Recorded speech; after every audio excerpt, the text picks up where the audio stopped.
What is up, wrestling fans? Welcome to another Pay-Per-Viewpoint edition of the Smark Moment Smack Talk podcast. We got WrestleMania Backlash coming up this weekend, so we're going to run that down, talk about the 6 matches that are currently announced for this card, and basically repeat everything that we said for WrestleMania. That's how this is working out. I'm your host, as always, Tony Mango. Joining me, as always, are Callum Wiggins. Welcome to Rematchelmania. And Robert D. Felice.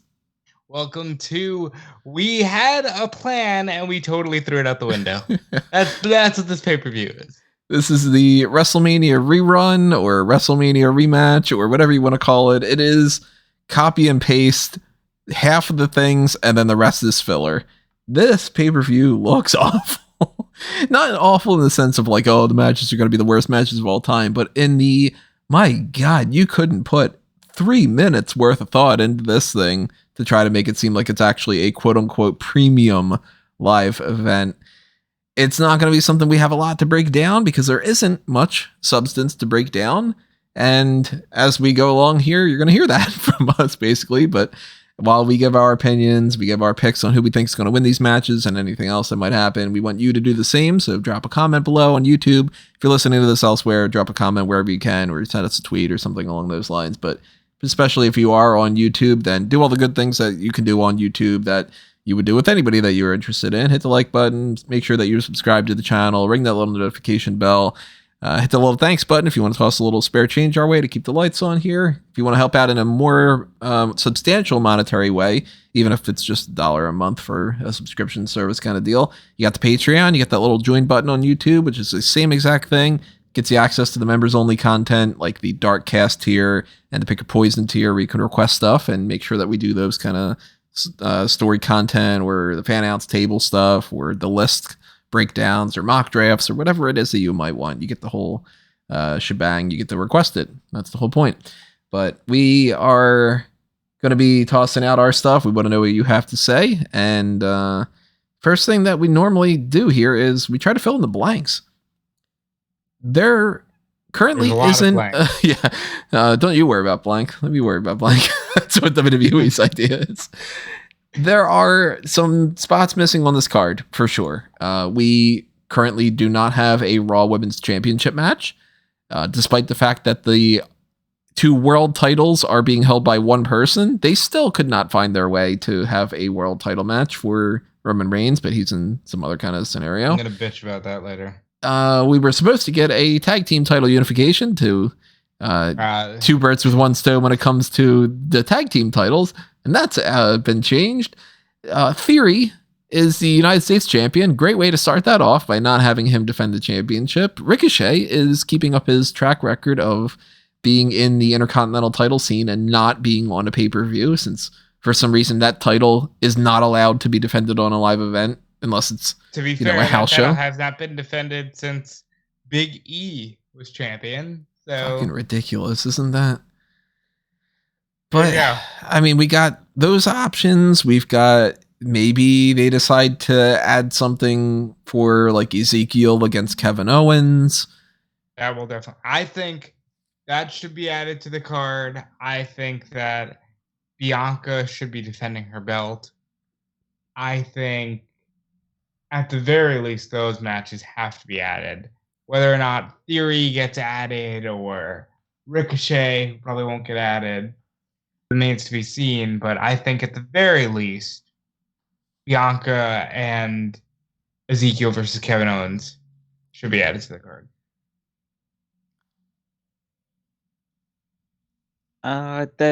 It's hard to really say because there's a lot of matches they could just say for television because you get a bigger audience and nobody's really missing out if they put them on pay-per-view. I would say I would lean more towards Rhea and Liv as a match on the pay-per-view. Maybe they would take that for TV as well, but I think they're still going to build up the Ezekiel and Kevin Owens thing for a little while. Bianca should probably be defending a title, but I don't know against who because they've already done the Sonya match. They could obviously do it again. Which, by the way, was advertised for Backlash on the bump, but because it's the bump, they just said, no, we're going to do it on Raw. Never mind what we said. Look, I think Bianca versus Rhea versus Liv versus Sonya. Like, why not do that? Why not? Yes, it would be thrown together quickly, but Becky Lynch and Asuka is a match that needs about as much build as Seth versus Cody did last month. You know?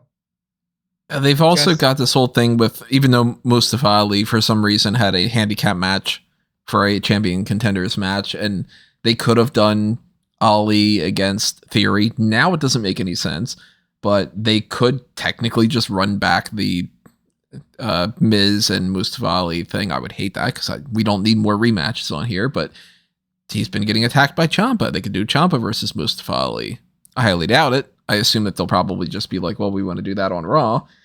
But we got Damian Priest isn't on this card, and now Finn Balor is in the mix with that, and he's moved away from Theory, so they could just throw Balor versus Priest on the kickoff. They could do, unfortunately, something with the 24/7 championship and the way that those people have been bouncing around each other. You know, Nikki Cross or Nikki at ASH and Doudrop in a tag team match or something. Hopefully soon to be Nikki Cross, if you believe the promo that we saw last night. Yeah, hopefully so. They've got the option of doing the Liv Morgan and Rhea Ripley thing. They've got the Becky and Asuka thing. I think that there is a chance that on SmackDown this week, we get some kind of addition to the card that's like maybe Jinder Mahal gets an Intercontinental title match against Ricochet. Or maybe they just decide, hey, the hell with it. We're going to do another Butch and Ridge and Sheamus against the two members of the New Day type thing or something. But ultimately, I don't think any option that they can add to this card feels like it's going to be a big enough deal to offset the rest of the card. Like if Lacey Evans gets a match and they just go, Lacey Evans is returning and she's not just going to cut the same promo about, you know, ain't nobody better than me kind of thing. Why are people hating on those? I guess that's another topic for another day. Probably because it was like 4 weeks of the same thing.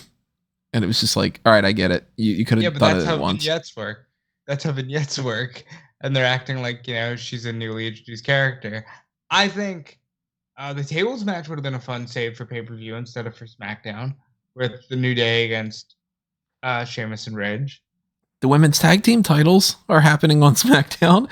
Could have done Natty and Shayna in this. You know, it's another rematch, but still. From the Fox perspective, where they would go, no, USA gets you. I mean, NBC Universal gets your pay-per-views, and they get Raw. We're getting some special matches on here. So I'm not as hurt on the SmackDown side of things. But some of these omissions from Raw, specifically Bianca and this Kevin Owens thing, really, really bother me. And for that matter, if you had nothing to do for Bianca, I don't see the harm in running back what was a great WrestleMania match with Becky Lynch. You could have just built towards a rematch there. I don't know, that's just me. I mean, fundamentally, I know I've probably said this so many times that it comes across as a broken record. You might as well just repeat the same clip that I say every time we come to this. Premium live events don't matter. Mm-hmm. Everything, but they're making it clear. It's all TV based. When we get to the 6-man tag, that's the biggest indicator of that side of things. It's just this is in your house. Yeah. WWE again. For sure. And some people are okay with that approach. It's just, you know, it's extra content that if you watch, cool. If you don't, then outside of a couple of matches, you're not really missing out on anything like super meaningful. For that matter, I love the in your house format. I just think that it's a jarring adjustment after decades of we're gonna hit you with everything we can at the pay-per-views because you know the pay-per-views matter. Yeah, I mean you can't take something away and not expect that that's not going to be coming across as a downgrade. A lot of people, and I don't understand why this is always the philosophy for certain companies that, I mean, I do understand it. Let me rephrase this.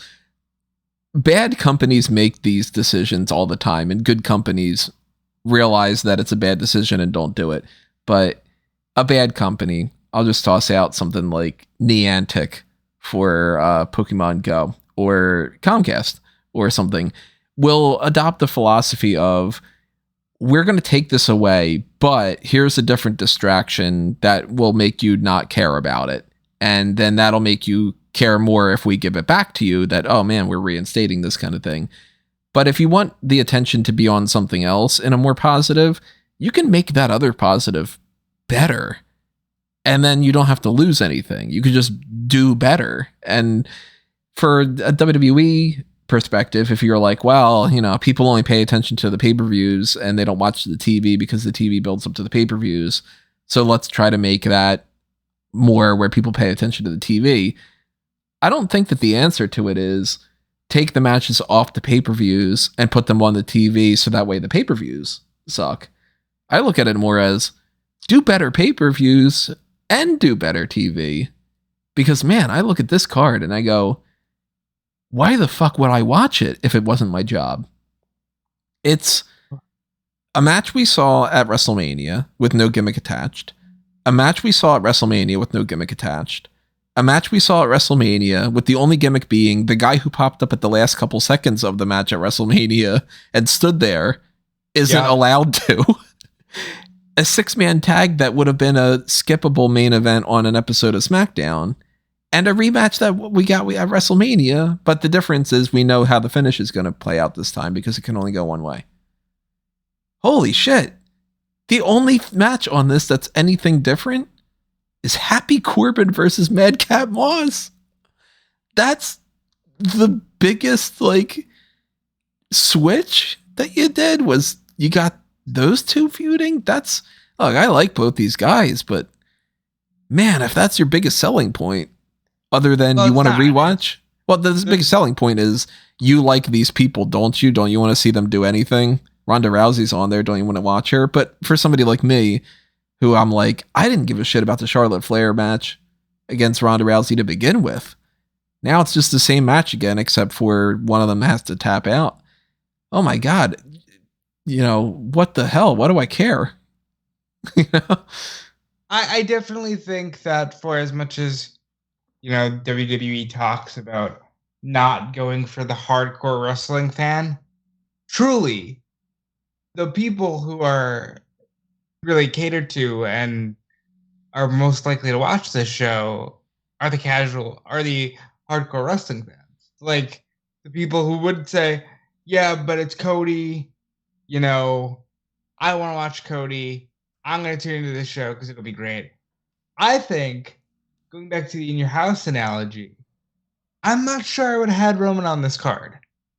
Because, at the very least, if nothing else, you could have said, the hook for this show is that we are unifying the tag team championship.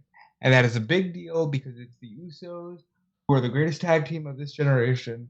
Randy Orton, who's a first ballot Hall of Famer, and Riddle. That's your main event. Mm-hmm. I understand adding Roman and Drew. I do. And I understand saying, we don't have to put the belt on it. Let's stretch it out to SummerSlam or perhaps even Clash at the Castle. But I would have just left Roman off the show. And I would have further set it in stone. Yes, these are premium live events. And that means that you won't always get to see Roman at the premium live event. But tune in every week to SmackDown. I'm not against that philosophy. I'm just against pulling the rug out of the only thing you had going for you going into the show. And I don't 100% hate that philosophy. I'd rather, of course, every show be you go balls to the wall and it's all the best possible stuff. But I think you can't have it both ways, in a sense. Like, I look at this card and I go, I really, honestly do not care about Lashley versus Omos. This couldn't have happened at all, and I wouldn't have cared if this feud ended. Lashley beat him at WrestleMania. Yeah, MVP's got a thing now, and that's how they're going to drag this out. But I didn't need to see a rematch. And I didn't need to see a rematch of Rhodes and Rollins, and I didn't need to see this and whatever. But it could have happened on Raw if they really wanted to do it, and I'd ultimately would have been more okay with not even having a premium live event for this month if all they wanted to do was build more towards Hell in a Cell. But if they want to do the whole, well, it's in your house, and I guess in their philosophy, the I Quit match is the thing that's like, well, we're giving you that. It's Ronda Rousey, right? You know, that kind of deal, even though I personally don't care. If you had a couple more things on here, I'd be more willing to excuse it. Like, you put the tag team unification thing on here and the I Quit match and one other thing, and I go, all right, half the card matters. It's not as good as it should be, but at least half of it matters. But we don't have 3 other titles in the mix whatsoever. We've got 3 titles in a match that no titles are on the line. And, you know, how am I going to sell this to a friend of mine that watched WrestleMania and they want to check out what's happening next? And I go, hey, remember that AJ Styles and Edge match? And they go, yeah, you know, it's kind of fun. I like AJ. I like Edge. And I go, well, they're fighting again because this time Edge wants to do what he did before. All right, so where do you want to actually start dissecting this card? Let's start with that one, because Edge is the one that requested this rematch, and the creative juices flowing towards how do we get them to continue this feud. All the output that they could figure out was Edge says, I didn't accomplish everything I wanted to the last time when I beat the guy that I was going up against. So I want to fight you again. Why isn't AJ Styles the one that's looking for revenge and the one that requested this match and earned a shot at Edge, where it's kind of like Edge goes, I already beat you at WrestleMania. If you want to fight me again and you want to get another ass whooping, you got to beat Damian Priest. Yeah, and also the stipulation that Priest is barred from ringside. I get what they were going for, and I get that it will probably factor into the end. But Priest didn't do anything at WrestleMania. He stood there, and AJ got distracted, but ultimately that's on AJ for being easily distracted. Now, I don't know. I'm of the opinion that AJ has to win here because we need to go to Hell in a Cell. But I'm also of the opinion that now that you've banned Priest from ringside, Ciampa or Rhea or whomever is booked for this faction needs to interfere and cost AJ Styles. Yeah, it's hard to really predict this one because with the banning of Damian Priest from ringside, it does just immediately strike you to think that, okay, so whoever this next member of this group, whoever that ends up being, is joining, and that's going to be the way that Edge gets victory instead. And yeah, the rationale behind it is just like, essentially Edge's reason is, I didn't beat you bad enough, which is not a good enough reason to want to have a rematch. It should be AJ that's the one who is pushing for this match rather than Edge being the other way around. And yeah, all logic dictates that AJ should win to make it so you need to do the rubber match at Hell in a Cell. But they could, and there's nothing that's ever stopped them in the past from doing it, they could just have Edge win this by interference, and then they say, well, we're going to have the match inside Hell in a Cell so no one can interfere, and then Edge still wins again. Yeah, I think that there's a good chance that it's only really one of those 2 options. I mean, obviously, it's what 2 options of Styles wins or Edge wins, but I think Styles wins because Priest isn't there and they want to do the 1-on-1 rubber match, heads into Hell in a Cell. Or if this is the feud that they want inside the steel cage, because they could, I'm kind of thinking it's either this or it's Drew McIntyre and Roman Reigns. I also think it's going to be Charlotte Flair and Ronda Rousey, but they can do 2. I don't think we're going to get 3.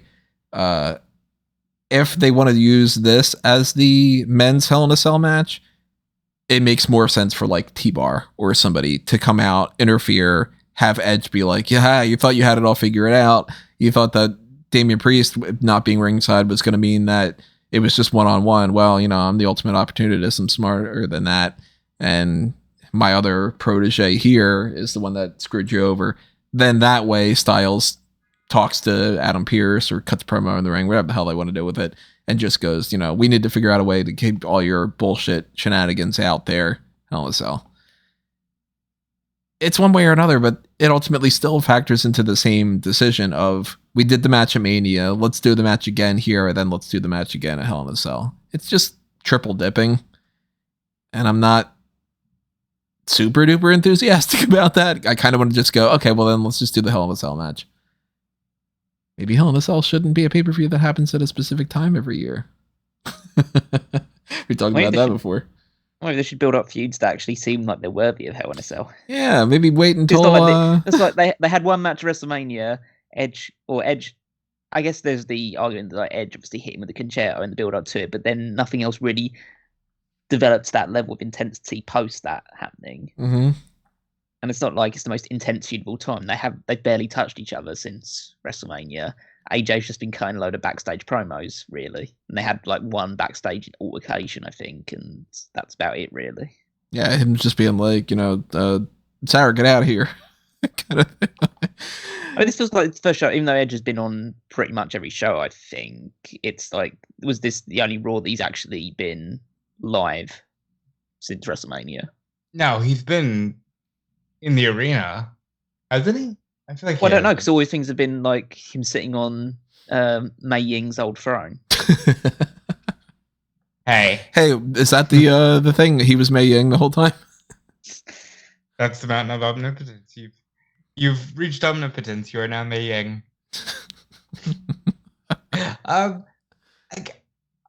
We haven't even talked about, like, obviously match quality would be good, and I think he's trying really hard with this new character, and I appreciate it. But there is a part of me that's like, I don't know, dude. Maybe people just wanted to see Rated R Superstar versus AJ Styles. Mm-hmm. I appreciate the gimmick change and I appreciate the effort, because you do have to try to, change with the times. But if this is just going to feel gimmicky, maybe you just were better off doing what you would have done had you not changed your gimmick. I don't know. I'm really up in the air about it. I'm going to say AJ wins and just be the contrarian, because even though I'm sure somebody will probably align themselves with Edge, I still think 1-1 should be the case going into Hell in a Cell, if they even go into Hell in a Cell. Because AJ has yet to do a Hell in a Cell, and I think every year I've been like, oh, Nakamura will do it. Oh, they got to do Joe and AJ in Hell in a Cell, and they've yet to do it. So maybe Edge gets him inside Hell in a Cell. Before last night, and they switched the whole Damian Priest thing, I was just pretty much, okay, Styles is going to win. Now I'm currently leaning a little bit more towards the idea that Edge has another person, and ultimately that person interferes and they do that kind of thing. Whether that means AJ beats Edge at Hell in a Cell, or it's just 3-0 or something. I do think that there's like one or two other matches here that can make it more, maybe even three other matches that can make more sense for the 1-1 rubber match kind of scenario. So right now I'm leaning a little bit more towards Edge winning this. I think Edge will probably get the victory, just in order to build up whoever this new member is. Again, no idea who that will end up being, but I feel like there will be interference in this match, and that will see Edge pick up the win. They'll stand over AJ, all three of them, maybe beat him up a little bit more after the match. AJ will get pissed. They'll build up towards a Hell in a Cell match. And yeah, we'll see what happens there. But yeah, for now, I'm going to stick with Edge getting another victory. Then he'll demand that he needs another match with AJ because he still hasn't beaten him enough. That would upset me if they go through 3 matches of just like, I'm going to keep challenging you, even though I've proved my dominance over you. If that happens, I guarantee you this is how it plays out. He being Edge, points to his own head and he's like, you just can't get it through your thick skull. I'm going to teach you a lesson, that kind of thing. It's the exact same promo that he would cut. What do you think the odds are that this new introduction from Edge would be Finn Balor? That was like a ruse? Yeah. There's a chance. I mean, I'm hoping it's T-Bar, because I think that T-Bar is a good person to put in this scenario and like save his career. But I mean, Balor's not doing shit. I mean, would you a swerve, bro? Yeah. we are due a bit of a swerve. I think the tag match potential is more fun. And AJ does need an ally. I'm so sick of baby faces not having friends. You know, like, that's another topic for another day. But I think it should be not even Ciampa. I'd like it to be a T-Bar. I don't think it will be T-Bar, don't get me wrong. But, like, I'd like it to be somebody we don't see coming. I don't think it's Ciampa at this point. They've pretty much saddled him with the whole Ali thing. And it would shock me as all hell. He's not himself. No. All you have to do is go, I was doing that because I've now been enlightened by Edge. Because until he says something, it's like, why are you attacking him, bro? What are you doing? It'd be really surprising if it's just like, hey, it's Gable Steveson or someone, you know. Out of nowhere, Veer is now the person in Edge's group or something. But another rematch. That's just Speaking of Veer, hold on. Where's Ray? Because weren't they not advertising Veer and Ray? And then Ray just didn't show up. Dominic got beaten up and stretchered out. And that was the end of it? Maybe it's a COVID thing or something. Maybe. Well, I just find that weird. We got Bobby Lashley against Omos. Omos has to win. Omos is winning because he's got MVP by his side. Has to win. Otherwise, boy, we're really just shoveling dirt on Omos at this point. Like, he lost the arm wrestle like goddamn. He lost the match at Mania. He has to win because he has MVP. Yeah, this is really not exciting. Beyond the fact there's just a rematch. It's a rematch, one of the worst matches on the WrestleMania weekend. And yeah, it will just be two guys beating each other up. Well, one guy doing a much better job at beating the other guy up, but the other guy's tall, so we'll give him a pass. And yeah, MVP will get involved. Omos will probably get the victory, and that sets up another rematch for an episode of Raw at Hell in a Cell. So, yay. That's it. There's literally nothing else to talk about for it. I mean, well, even without like the Edge and AJ, and I wasn't the biggest fan of the Edge and AJ match at WrestleMania anyway, but at least that one will be, by all intents and purposes, a good match. This is just, it's not happening with Omos. The thing with Omos and Lashley is I liked their match at Mania. It served its purpose very well. You know, spear, the Lashley got the suplex in, placement nuts. That was it. I don't need to see the backwards logic, much like Edge, you know, challenging the person he beat, of MVP going, aha, you beat him perfectly fine on your own, but I'm going to side with this guy, because even though you beat him easily, he's still big. Like, what are we doing? Why are we really having to bend over backwards to try to understand some of this stuff? I find it funny that in the process of them going, hey, Omos probably needs a manager, they decided to go, and Lashley doesn't anymore. Meanwhile, everybody universally agrees MVP is the best thing that's happened to Bobby Lashley, and Lashley's still not a great promo, so just downgrades him, and we're back to the same discussion as before. You didn't have to take MVP away from Lashley to give Omos benefit. You could have given Omos a manager, and then that would have solved problems. And by the way, I really would have been like, okay, if you knew you were going to go MVP and Omos, you have MVP cost Lashley the match at WrestleMania. He just comes out and you think he's siding with Lashley and he's siding with Omos, because then you go, same promo, MVP can say, how dare you challenge him without even consulting me? And then it's Lashley wants a rematch because he lost. Pretty straightforward, right? Yeah, it's just baffling to me. Well, in another rematch, we have Cody Rhodes against Seth Rollins, and this is happening because Seth Rollins says, I want a rematch. Well, it's hard to do this job, isn't it? So, just to piggyback off of what I had just done, here's what I wish would have happened here. Rollins and Cody don't touch after Mania, and Kevin Owens gets pissed off at Cody because he's like, I just wrestled Stone Cold. Everybody should be talking about me, and instead they're talking about you. And then you can get into the whole backstory of, and I'm the one that introduced you to those guys in the first place. And then you have a fresh match for Backlash. They didn't do that. Kevin Owens is trying to find out whether or not Elias is a liar.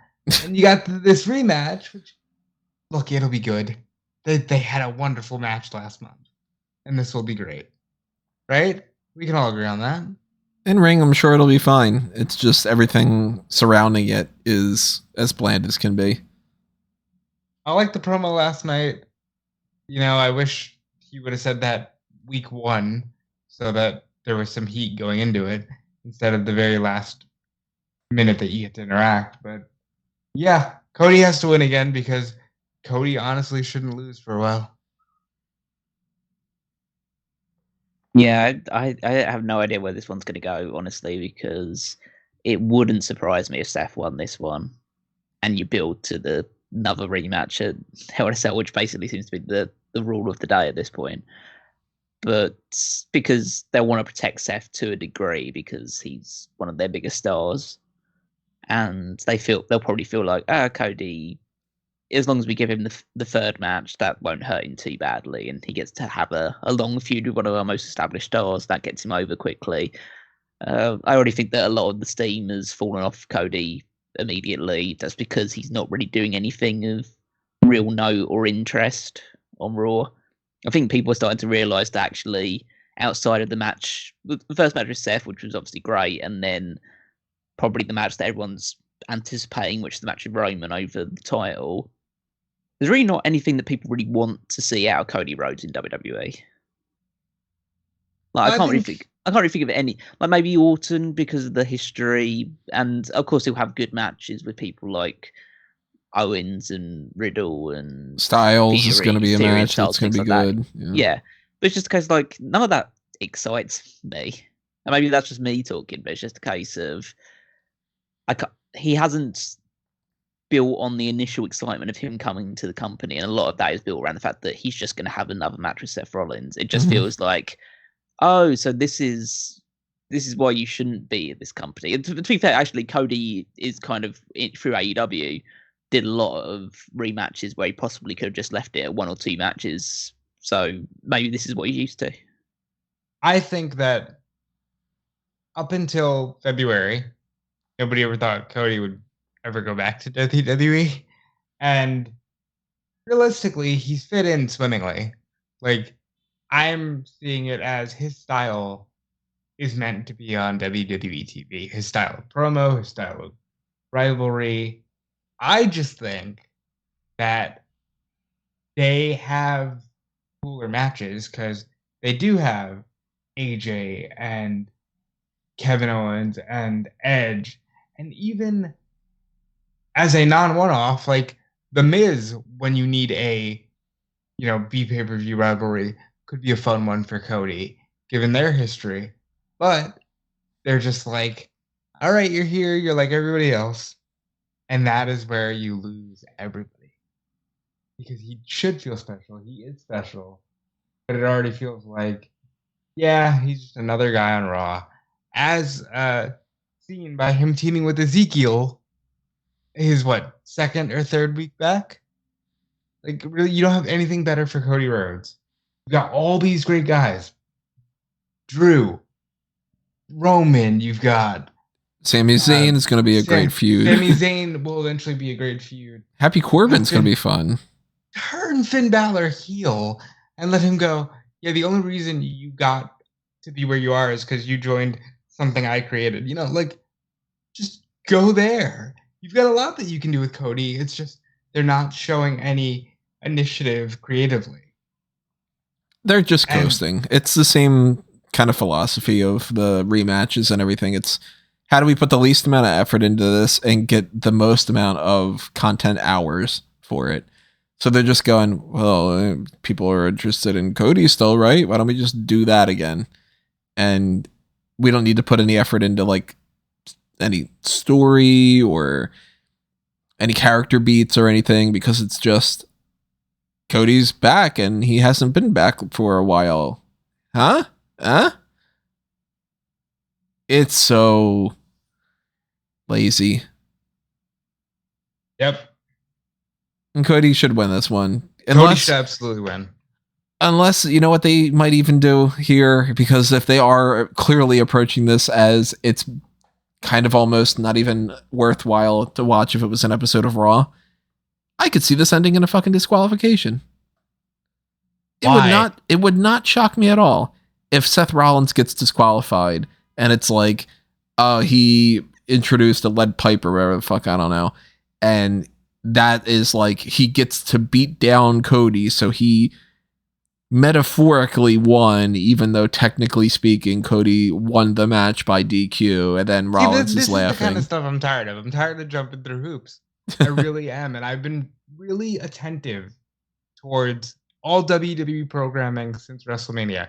Maybe that's my own fault, but the more that I genuinely sit down and intently watch, the more I just go, there's so much here, you're just not doing anything with it. Yep. There's so much there, and they're just happy to do next to nothing. Mm-hmm. And that's not okay. And I disagree with you guys completely. I don't think Seth needs to win here. I think the important thing here is Cody stays relatively unbeaten until you're ready to get him going for the title. I think that's where the money is. I hope that they do as well. Ultimately, I'm going Cody wins. Me too. I'm going to go with Seth winning. Just to be different. So we got Happy Corbin against Madcap Moss. This is not a rematch. It is actually a story of Moss is no longer partnered up with Happy Corbin, and so now they're feuding. And I kind of feel like this is as straightforward as Madcap Moss should win this. I like that they, for once, did something with the trophy. Yeah. Like, I do enjoy that. This is fine. This is paint by numbers. This is totally cool for a lower mid-card feud for a pay-per-view. I think Moss should win, but I'm okay with Corbin winning because I think Corbin is also ready to be in a title picture. We got to strip him of Happy Corbin. And for that matter, we got to strip Moss of Madcap. Like, the silliness with these two is what's holding both of them back, because they're both really credible performers. And I think that the gimmicks are stupid and they need to stop. So, at least this is different. They built up a rivalry between these two, which is kind of just burst out of nowhere, really, because they basically decided, oh yeah, that you didn't help me at WrestleMania, or your interference backfired at WrestleMania, we're immediately feuding, rather than, maybe stretch it out a little bit more. But then again, they stretch a lot of things out, so I guess we should give them credit for when they decide to, okay, we're just going to immediately pull the trigger on this one. I think this match will be dull. I don't think there'll be really much of anything interesting. Moss should win. Doesn't mean that he will. I mean, we all thought about, like, I don't know why this one's come in my head, but we always thought with that, they did that Damian Mizdow versus Miz match, the first show after WrestleMania, and they just had the Miz win, and then Mizdow just completely disappeared. Yeah, true. So there's always that potential to happen. I think they see something in Madcap Moss, so I think they will give him the victory here, but I imagine this will be feuded to death on SmackDown in the weeks going forward. And then, yeah, Corbin will probably get another gimmick. Moss will revert back to maybe Riddick Moss instead. Or maybe he'll just keep the Madcap name because who cares really? It's just like maybe he adopts it as his own, and so that makes him cool. Dewdrop. Like that worked for Dewdrop, yeah. Yeah, exactly. But yeah, we'll see how it goes. Really, I mean, Corbin on his day can have really good matches. I just don't know if Moss is at that level yet. But Moss had some good matches with Drew McIntyre, but it's hard not to have good matches with Drew McIntyre. So I think this will be an interesting test. I'd be interested to see what the crowd reaction to this is, though, because I don't think Moss has developed that kind of. What's your reaction going to be at home? I'm not going to be watching. Well, I assume that most in the arena will probably go, okay, bathroom break. Yeah, I'd say that. That's pretty much reaction to any Corbin match, but it'll be dirty so because I just don't feel people are connected to Mosh yet, and Corbin is, regardless of how good or bad we think that he is in basically any aspect of wrestling, where it's promo and stuff like that, he's developed a level of go away heat with the audience that they're just not gonna. Well, it's not a case like they don't completely switch off. It'll just be a case of I don't really care about anything you're doing right now. It's not going to be some packed house cheering, "Let's go, Madcap," the kind of thing. I don't think that. Corbin. Yeah, but it's something. Maybe it'll be 3 stars kind of deal. I'm gonna say, I thought about it. I'm gonna say Corbin wins. Madcap should win, but I'm gonna say Corbin does. Yeah, I'm gonna go with Madcap winning. I'm hoping that they decide to actually, have a babyface win. I'm flipping a coin because it doesn't fucking matter. They're gonna fight 6 more times anyway. But I think that Moss should win, so probably Corbin will win. The I Quit match for the SmackDown Women's Championship. If you hadn't gotten the notice yet, Ronda Rousey is tough. And she is going to put on her mean face, and she is going to make Charlotte Flair tap, and Charlotte is going to go, "Nope, ha ha, ha ha, ha ha, nope, ha ha, nope, ha ha." Stop talking. It's so stale. I fucking hate this. Should be so good. This should be good. Should be. It's 2 women at the top of their profession in an I Quit match, which used to be back in the days of like Blood and stuff like that. One of my favorite gimmick matches ever, because it used to mean like people were gonna put each other through torture in order to get to the I Quit. I don't know what to expect here. I don't know if I'm expecting a really good match, a really technical match, a fight. I don't know if I'm expecting Ronda to make Charlotte say "I quit" in 3 seconds. Like, I'm expecting a long, probably good match with an incredibly predictable finish. Charlotte needs a good match. Charlotte is entering I don't want to say the reign of terror stage of her career, but like, as good as she is, a lot of people are starting to just be done with the whole shtick, which I think is hurting her. And that does remind me of Triple H in the mid 2000s, where it was like, he's good, but he's so overpushed and overused that nobody even cares how good he is anymore. Well, the word that I used in an article that's coming out tomorrow morning of one word to describe a lot of the big names on Raw and SmackDown, the word I used for Flair is stale. It's just a stagnant act. She cuts the same promo every time. It's the same thing for Ronda Rousey, too, for that matter. Ronda Rousey just smiles to the ring, and then she's like, "I'm going to beat you." "Yeah, but I'm going to beat you. I'm going to beat you real bad because I'm going to beat you." And it's just the same copy and paste bullshit in a different kind of way. I mean, not only did they already fight at WrestleMania, but we know what we're getting with Charlotte Flair as champion. She comes out, she says she's the queen, she's the best woman that's ever existed. Somebody says, "I'm going to beat you for the championship," and then she goes, "Winning," or some kind of reference from 6 years ago. And try 10, but okay. Fucking, I don't know, COVID. But like, if the best thing you have to offer is, "I beat you at WrestleMania," big old cheesy grin, I don't care. Just fight. The match will be fine, if not great. I hope that they deliver a match of great caliber and something that you would expect when you put this on paper. But everything that they have done since the night Ronda won the Rumble has been deflating. I'm hoping that changes here, but I'm going to say Ronda has to win. She definitely will win. Yeah, I think this has potential to be a very good match because we don't see the I quit stipulation come up very often, and it does lend itself to some good elements of storytelling on top of just the actual in-ring work as well. I imagine that we might see some aspects or some backstage segment where Drew Gulak gets beaten up by both of them, because that seems to be the flavor of the month. Why? Like, what are we doing there? Other than that, yeah, I think if their WrestleMania matches then indicated, for the most part, that was a good match. I just feel like the crowd wasn't super invested into it. I don't know if they'll be super invested into this one. I mean, they might be because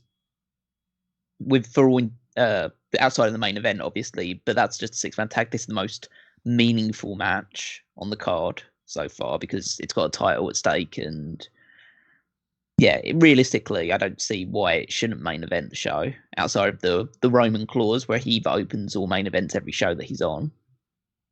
It should main event the show. I think even with Roman's in a non-title match, this should headline the card. Yeah, and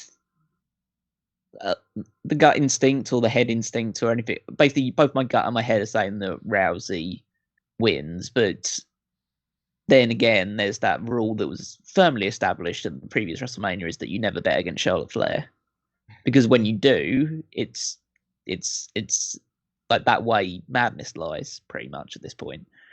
So I could see a situation where you remember that thing where they did for the Rock and Mankind one where they recorded Mankind saying I quit. They don't do that. I really hope they don't do that. I think there's a good possibility because if they are going to do their match inside Hell in a Cell, it doesn't need to be a rematch for the title. It could be a rematch with Charlotte still the champion, and then they draw the line up under it there. I mean, if the feud's going to continue, which it obviously will, and if they're going to have a match at Hell in a Cell, which seems very, very likely, then it realistically doesn't matter which one of them is champion going into it. So they could do some kind of screwy finish in that regard here. I think they probably will have Ronda win the title. I think they just did that WrestleMania as a means of prolonging it and getting a result that nobody expected happening, so everyone would be talking about that afterwards. And to be like, well, why are we having all these titles change hands at Mania if we could do one of them on Backlash? Yeah, that is true. So my prediction would still be towards Ronda Rousey, but it's not exactly like a 90% prediction. It's more like a 60-40 just because of the Flair effect. And yeah, Flair is 100% stale, and Ronda has been completely and utterly lifeless on the microphone since she came back. So yeah, it's hard to get super invested beyond the fact that it will probably be, when the bell rings, it'll probably be a good match, but everything leading up to it, you just have to drown out for the actual overall enjoyment of the program. This is a textbook example of you're better off not watching anything except for the match itself. Because, man, these contract signings, I'm fucking sick and tired of contract signings in general, but stop giving a microphone to Ronda. She needs a manager, or maybe she doesn't need a feud. Maybe she can just not have storylines. I know that it's like, oh my God, why would you not have a storyline? Just Goldberg's it? Maybe, yeah, because, like, look, I mean, we know she's a legitimate badass from her time in UFC. She's had good matches in WWE. I'm sorry, she is not a charismatic talker. Not everybody is. And there are people that are great at cutting a promo and can't wrestle worth a damn. And there are people that can wrestle a 5-star match with a broom, like we've established in the past. Never seen any one of these broom matches, by the way. I think somebody needs to do that at some point.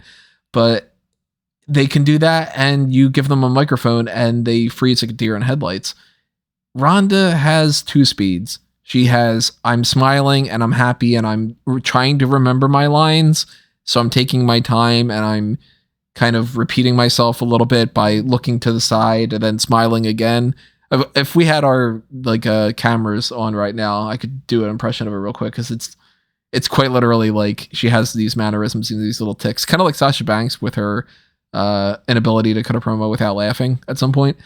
But the Ronda thing, the more she talks, the less I care about what her match is going to be. And I don't think that that's the type of thing that you can get away with, of having her just say, I'm going to beat you because I'm such a badass. I think it's better to just not have her talk. Like, if I would have not seen a single thing between Flair and Rousey from Royal Rumble, other than the match at Mania and whatever they're doing for this match here, I think I would have been less down on it than all these promos about, I beat you at WrestleMania, I'm going to make you tap out. Oh, well, no, because I'm the queen. Well, you know, fuck you, kind of thing. It just doesn't do anything for me. And I think a no story type of feud is better than a bad story feud. Maybe that's just me. Ronda Rousey wins for sure. And if she doesn't, she wins at Hell in a Cell, and it doesn't fucking matter because it's still getting to the same point. Yeah, Callum really casts some doubt in my mind with the Hell in a Cell thing, but I'm going to say Ronda wins here. Yeah, I'll go Ronda. We're at least all in the agreement of the idea that if this pay-per-view doesn't matter, the only thing that they really ultimately care about is Ronda's going to beat Charlotte at Hell in a Cell and be the champion going forward. So they might take a detour. They might just go straight to it. We're getting to the same location. But until they decided not to unify the tag titles out of the blue, I thought that SummerSlam might be a good spot for them to unify the women's titles. And I was thinking, well, you could do Ronda, Bianca there, even Charlotte, Bianca. Either way, I think whoever is holding the SmackDown title will walk out as the champion moving forward. But now with this whole tag title thing, I'm not. Maybe they just changed their mind. You know, I don't even know what they have in mind now. I think putting maybe around September is when they're going to do this draft. I think what's going to be happening here is after Ronda beats Flair at Hell in a Cell, we've got Money in the Bank, and then SummerSlam. I think, is that what's next after that? I think so. Yep. Double check my pay-per-view list right now, but we got Money in the Bank, which is an event that if they want to try to get around with some of these things, they can kind of get around it by being like, well, we don't need to have the titles defended because we have the Money in the Bank things, and you know, they can play around with that a little bit. But July is SummerSlam, and then we don't have a pay-per-view currently scheduled for August, but Clash at the Castle, which I still and probably will all the way through September, cannot read or say without thinking of the line from Borat where he's like, King of the Castle, King of the Castle. I keep fucking referring to this as Clash at the Castle, Clash at the Castle. So that's coming around September 3rd. I think that there's a chance that we get the draft a little bit prior to Clash at the Castle. Maybe we get it right after that. But I think Charlotte is going to take some time off. And I expect Becky to be done with her feud with Asuka, of course, by then. And we just get Becky gets sent over to SmackDown. Seth Rollins most likely does as well. And Charlotte Flair gets sent over to Raw. And there you go. We got Ronda Rousey versus Becky Lynch at WrestleMania. We've got Bianca Belair versus Charlotte Flair at WrestleMania. No. I absolutely think, well, I think they would be unifying them. And I think that definitely, with the way they're going right now, a draft seems irrelevant to me. Even if they want to go, okay, you know, you guys are going to be spending more time on SmackDown, a draft seems irrelevant to me right now. Well, taking the tag title unification off the table makes me feel even less like there's more unifications coming. Because we don't know if the reason why they did that was because they never really planned on doing that and they just wanted to kind of keep people on their toes, or if they wanted to unify the tag titles and for some reason decided that that wasn't a good idea. Maybe they just kind of woke up and, you know, said, fuck, why are we doing this? We don't have a plan. Stop throwing things at the wall with no game plan in mind. It was the one thing they did have a plan for. What do you, like, that's the thing that gets me mad, is because it's like they had a plan. The plan was, we're going to unify the belts at Backlash, And then they just woke up and went, or we could just do this. Well, was that really a plan, or was it just an announcement? Because the real thing is, did they plan on what they would do after that? Or was it just, hey, it doesn't matter. It'd be They're interesting. Tag teams. WWE never does anything with them. It literally would be irrelevant. It would just be to hype up the Bloodline. But at least that was the one story you were telling. Roman came out the night after WrestleMania and said, I think it's time that these two win the tag titles. Well, actually, he came out and said, watch SmackDown. And then on SmackDown, he said, I think these two should win the Raw tag titles. Like, I don't understand it. I think that they just woke up and said, let's put Roman on the card. They could have done winner take all. I still think that you should have done winner take all. It makes everything seem more important. Because even if we know, as people who've been watching forever, that this isn't the case scenario, theoretically, Drew McIntyre could pin Jey Uso and walk out WWE champion. It adds stakes. You can cut vignettes of Roman being like, I'm not losing this because of you two. Don't screw up. And then suddenly, you've got an important match with the final shot of everybody holding all the titles. And that could have closed out Backlash.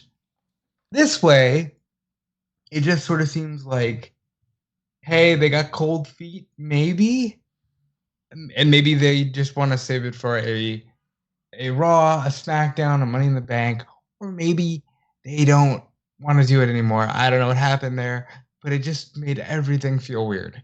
Because the talent thought they were unifying the belts. They've been doing interviews promoting that they're unifying the belts. It's just very strange that they're like, hey, let's not do this. That's what makes me think that they never actually did have a plan for what to do with the tag title belts afterward. That they just were going with, how do we stretch out not doing a Roman Reigns title defense? Why don't we make it about the Usos? Hey, the unification was something that was interesting. Let's roll on with that. And then last week or whatever it was, they were just kind of like, I don't think that we can do that. Okay, well, plans change. We'll just do that. That kind of thing. All right, moving on, pal. This is a worthless event anyway. Let's just do a 6-man tag, and you get to see Roman, and you get to see the champion in action. Isn't that interesting? And I think it's Vince booking the way that he used to book decades ago, where it's like Hulk Hogan's on the card, and you're like, who's he fighting? What's the story? And they go, doesn't fucking matter. He's going to be tagging with Coco Beware against the Killer Bees, but it's Hogan. That's what you're paying the ticket for. So aren't you interested in seeing the guy who's holding 2 championship belts and his tag team partners are holding belts against these other guys holding belts? Look at all these belts. And then, maybe it's just to stretch it out. Maybe it's their philosophy of, shit, we don't want to do this at Backlash because we don't know what we're going to do afterward, and we've got Hell in a Cell, so let's set this up and then do a swerve and then come back to it, and then we're going to do Roman versus Drew at Hell in a Cell and the Usos versus RK Bro and do the tag team title unification. Or they literally were like, fuck, we can't do the tag team title unification. Let's move on. Because I agree with you. If they wanted to make this seem like a huge deal and they wanted to get around to the same thing that they had advertised before, winner take all the titles on the line would have at least given it some kind of value. This right now, it doesn't mean jack shit. But the only philosophy that they have is Drew McIntyre is going to win this match. He's going to pin Jimmy or Jay. And then they'll end up saying, that probably puts him in contention to fight Roman Reigns. That's it. Yeah, that seems to be the long and short of it. My assumption is that they probably, again, I don't know the numbers or anything along those lines, but I imagine the WrestleMania Backlash numbers weren't selling as well as they possibly would have wanted to, and so I thought, if you put Roman on the card, then that'll probably attract a few more people to buy tickets for it. And so, okay, this is the most suitable match we can put him in without putting the title on the line. So let's just slot him in here. They can have a 6-man tag team match, because at the end of the day, regardless of how the booking leading up to it and what their original plans were for the tag team titles and whether the unification thing was going ahead or this was always the idea and they just decided to, or they swerved at the very end. Regardless of what happened, WWE knows how to put on really good six-man tag team matches, and all six of these guys are really good, so the match will be probably a lot of fun. So that's all we can really look forward to at this point. I mean, I'm looking forward to fun. You know, I do have some issues with just the way that they're telling the story, and you know, little things like Roman Reigns not leaving the ring in a scenario where he's outnumbered and a man has a sword. You know, but like this match should be good.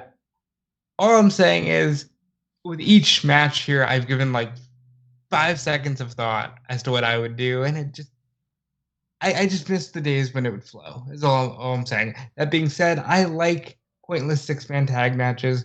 I may be the only one, but Backlash 2003 had a really fun one with Triple H and Flair and Jericho against Shawn and Nash and Booker T. But like, I like pointless matches. I'm not saying everything always needs to be about the belt. I'm just saying you were building towards something, and this, in the eyes of like value in terms of stakes, is drastically less. That being said, maybe more people are likely to purchase this event because, yeah, I kind of want to see Roman, you know? So maybe it's a case of that. I hope that they do those fan questionnaire things and they like survey people and go, what are you most interested in here?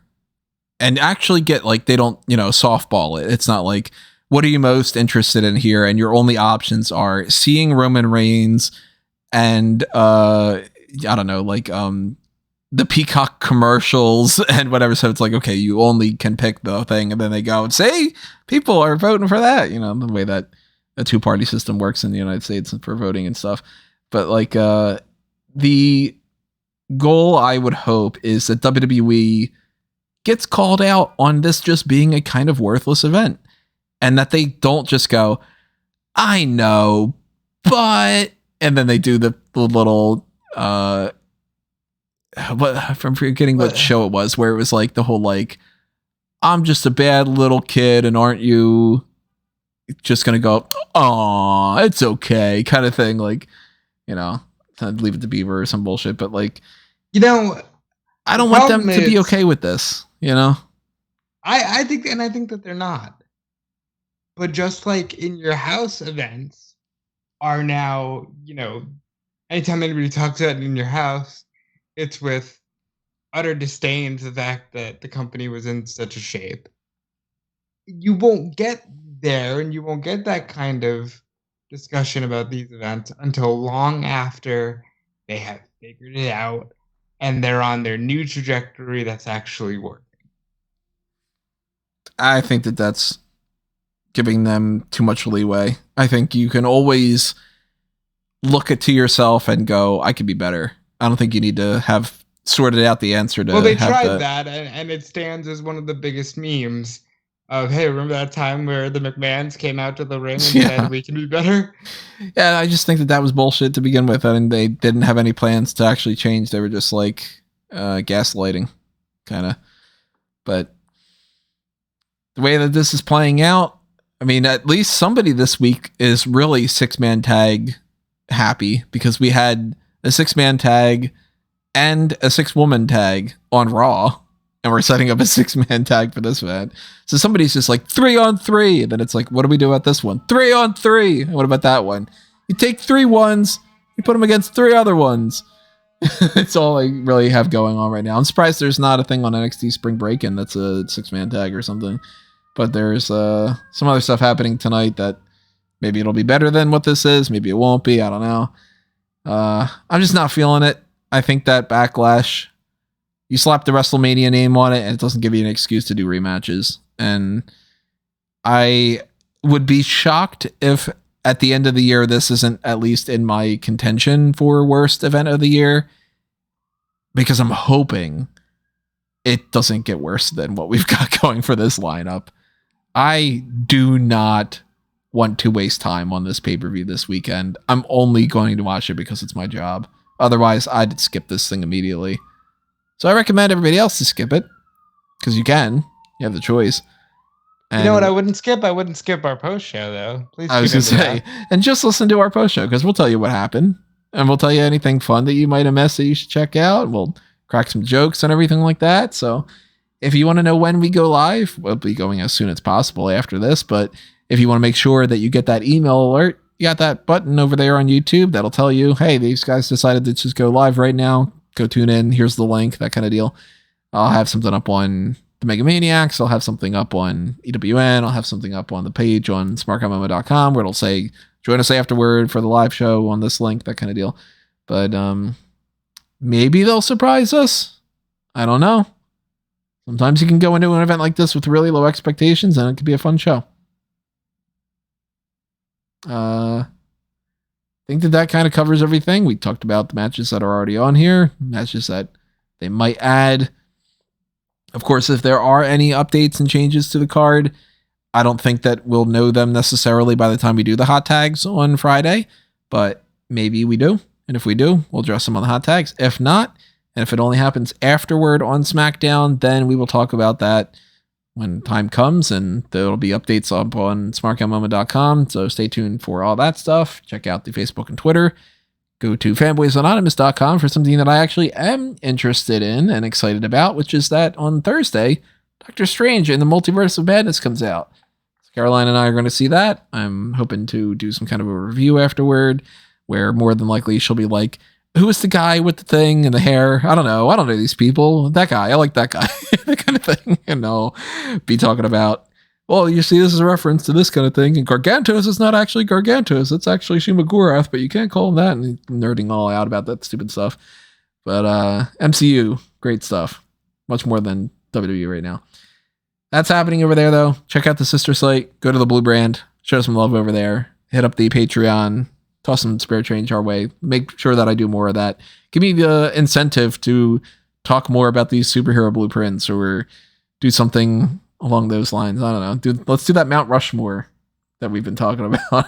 Well, look, Batman has an audio drama out. I'm hoping that we can eventually do a review of that when it's all finished.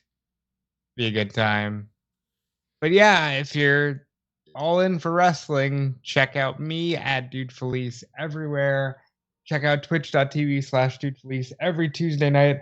I'm doing a thing where I watch NXT, and people are welcome to come in and get my live reactions to things.